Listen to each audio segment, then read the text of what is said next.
Bago po ako magsimula ay gusto kong humingi ng paumanhin. Hindi ko po sinasadyang ternohan ng kortina ng graduation.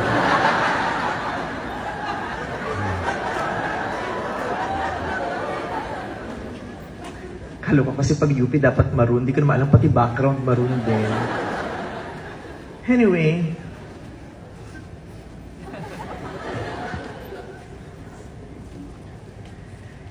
Isang mapagpalayang hapon, mga binibini, ginang at ginoo, mga nagsisipagtapos na alagad ng media mula sa College of Media and Communication. Ako po, si Jose Marie Borja Visceral, ayon sa aking birth certificate. Tutoy naman sa aking ina at mga kababata. Meme sa aking mga naka-naka. Mother horse sa aking mga little ponies. At vice ganda sa lahat ng madlang people. Kaya po sa pagkakataong ito ay hayaan ninyo akong batiin kayo ng What's up, mga madlang scholar ng bayan? Goodness gracious! Kayo yung mga graduates ng UP. Di kayo ng brainy. Oh my God. What am I doing here? Wala bang maganda sa batch niyo? Kaya invited ako. Oh my God, nakatitig kayo lahat sa akin. I'm so nervous. I'm gonna die. Charot. Napapagpag lang ho ako ng nervous. Kinakabahan ho kasi ako talaga. Kanina pa ako nasa-stress kasi alam ko i-judge niyo ako.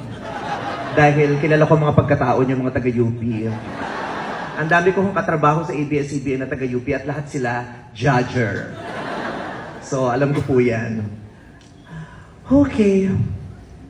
Anyway, it is a great privilege to be back here in the University of the Philippines.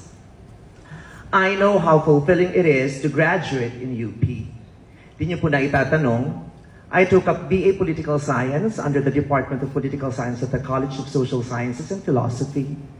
I also took up a 138-unit program that is highly focused on economic theory and mathematical statistical applications at the UP School of Economics. I also took up Bachelor of Public Administration at the National College of Public Administration and Governance here in UP Diliman. Yes, opo. Lahat po yan ay nangyari nung nanaginip ako 2 weeks ago. Hindi lang ako nakagraduate kasi ang ingay ng hilik ni Ayon, nagising ako. #Delulu. Simulat sa pool po ay pangarap na ng nanay ko na makaranas ako ng college graduation. Kaya naman, Nay, eto na, I made it. I made it, Nay. At sa UP pa. Kabog, di ba? Tingnan nyo nga naman, pag nagbiro talaga ang tadhana, di ba? Hindi ako nag-upkat. Hindi ako nag-enroll. Wala akong student number. Wala din akong thesis na pinagpuyatan, iniyakan at dinefend. Pero tingnan mo, nandito ako sa graduation sa UP. Nasa harapan ninyo at pinapakinggan na para bagang ako pa ang summa cum laude. Pero hindi ba ako ang cum laude, at least? Kasing yaman ko naman si small laude. Charot! Fantasy! Fantasy lang po yun. Kidding aside, maraming salamat po sa UPCMC para sa imbitasyon na dumalo sa napakahalagang pagtitipon ninyong ito. Noong sinusuri ko ang papel na ibinigay sa akin na magsisilbing gabay sa aking pakikipagtalastasan sa inyo ngayon, naloka ako. May rationale. Research paper ang atake, na-stress ang meme.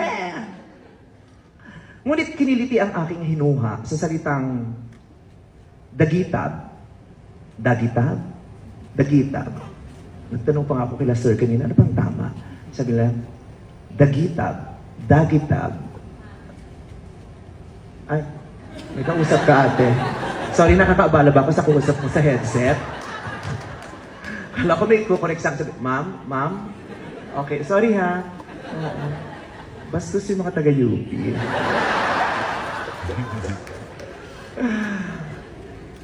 Dagitab in English, spark or electricity or electric current. Taray. Electricity. electric current. So bakit ako na-invite? Ba't hindi si Manny Pangilinan? Hindi ba siyang may-ari ng Meralco? Baka busy siya. Charot lang. Dakitab, isang maliit na liyab ng apoy na maaaring maging mitya ng mas malaki pang mga bagay. Wow. Deep. Tari nung theme nyo, no? Parang hindi pang graduation, parang pang fire prevention. Pero maganda na, magandang tunog. Dakitab. Sa totoong buhay po, napakahalaga ng mga dagitab sa pagbuo ng aking pagkatao, ng aking mga pangarap, at ng aking prinsipyo. Lumaki po ako sa isang komunidad na ang bawat araw ay isang pakikibaka. Naramdaman ko na ang mabuhay ay hindi lang basta biyaya. Naranasan kong ang mga pangunahing pangangailangan ay hindi nakakamit ng madali at may mga araw na kami ay talagang walang-wala. Araw-araw ay isang laban na dapat mapagtagumpayan. Ang dagitab ko ay bumukal mula sa naranasan kong kahirapan. Mga pagkakataong nakakapangliit, nakakagalit. Naranasan niyo bang pagpawisan sa takot? Tuwing maniningil ang teacher niyo ng kontribusyon pero wala kang maibigay. Tapos pagagalitan ka at mapapahiya. Naranasan niyo bang hindi payagang makapag-exam kasi di ka pa nakakabayad, kaya palalabasin ka at mapapahiya? Naranasan niyo bang hindi pumasok sa classroom ng Christmas party kasi may exchange gift, wala ka namang dala, tapos may makakakita sa'yo at mapapahiya? Naranasan niyo rin bang masubsob sa kalsada dahil tumalon kayo sa jeep kasi wala nang natira sa katiting mong baon para sa pamasahe.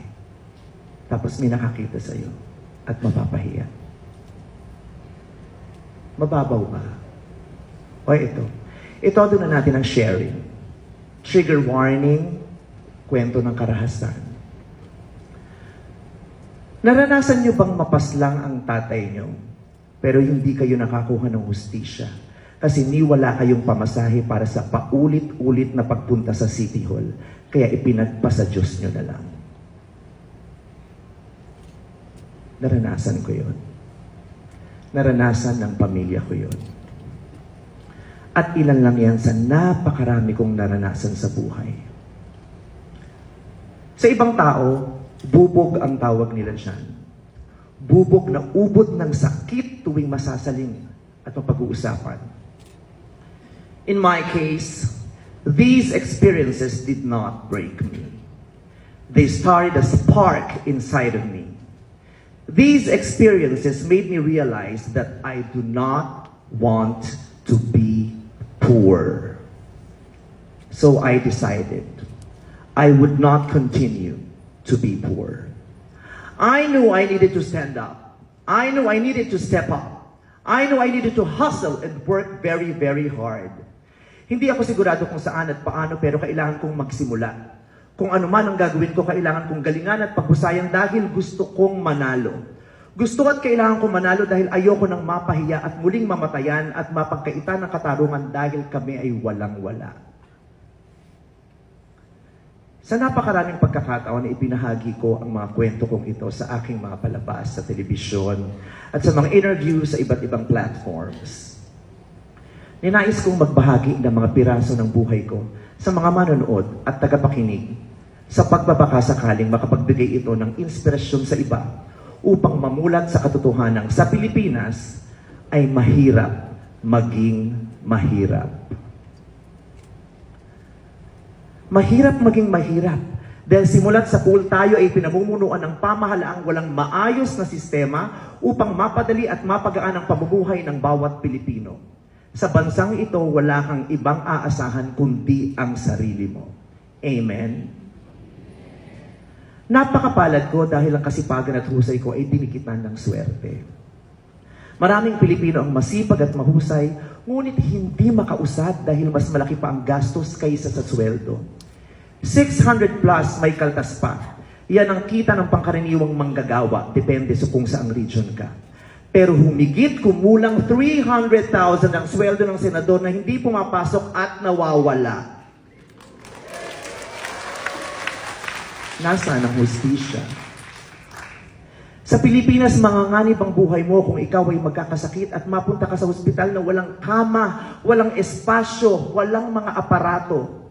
Kaya naman ang mga politiko, gamit ang pera mula sa kinaltas sa kapiranggot mong sweldo sa Singapore tatakbo pag may sakit kasi doon maganda at kumpleto ang serbisyo. Slay! Atake kung atake. Ngayon yung sabihin mo may hustisya sa bansang ito.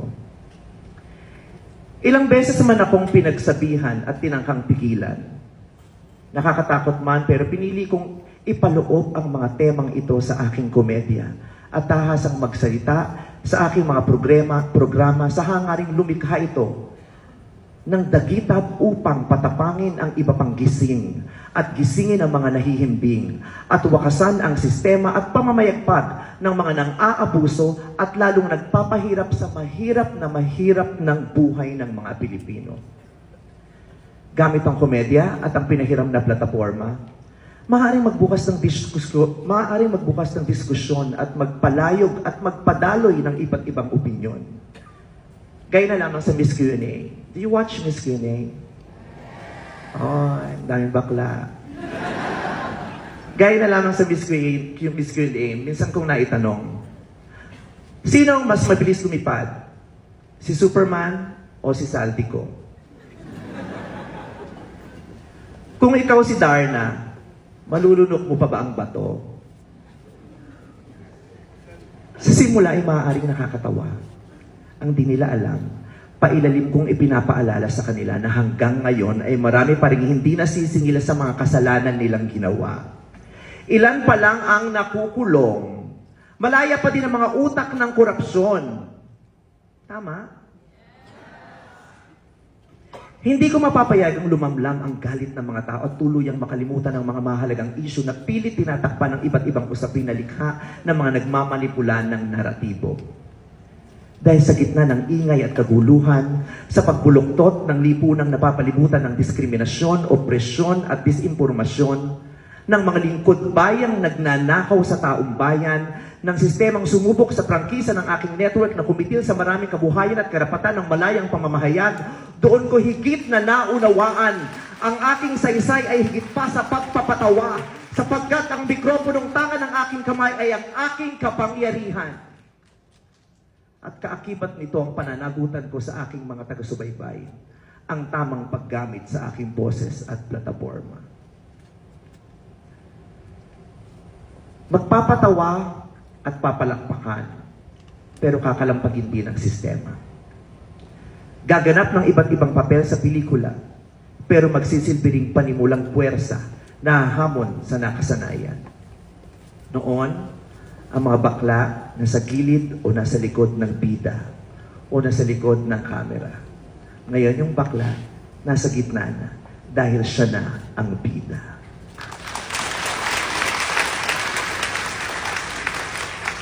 Araw-araw kaming maghaharutan sa isang noontime show, pero kailangan ko rin maghatid ng mensaheng gigising sa kamalayan at tutulak sa publiko na mag-isip, makiramdam, kumilos, o kahit man lang magsimula ng diskurso.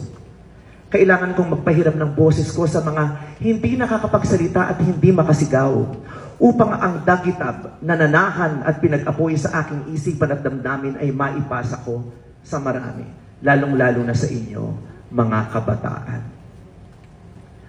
Para kayo naman ang magsilbing liwanag sa kadiliman na ating patuloy na kinasasadlakan. Pagkatapos ng araw na ito, may kanya-kanya kayong landas na tatahakin. May ibang magtatrabaho sa mga pribadong kumpanya, may ibang papasok sa politika, may ibang magsisimula ng sariling negosyo, o may papasok din sa industriyang kinabibilangan ko. Saan man kayo dalhin ang inyong mga paa? Much is expected of you because you are the product of the country's premier university. You are expected to spark change. Change, not chaos. You're expected to share your education, not disinformation. Hindi kayo ang magsisimula ng korupsyon. Hindi kayo maghahasik ng kasinungalingan. Hindi kayo ang magliligaw at magmamanipula ng opinyon ng publiko. Hindi kayo ang magpapasimuno ng impunidad. Hindi kayo ang magtatakip sa mga dapat managot sa batas tulad ng ibang politiko na nagtapos din sa universidad na ito, gaya na lamang nila Senator. Basta, alam nyo na yun.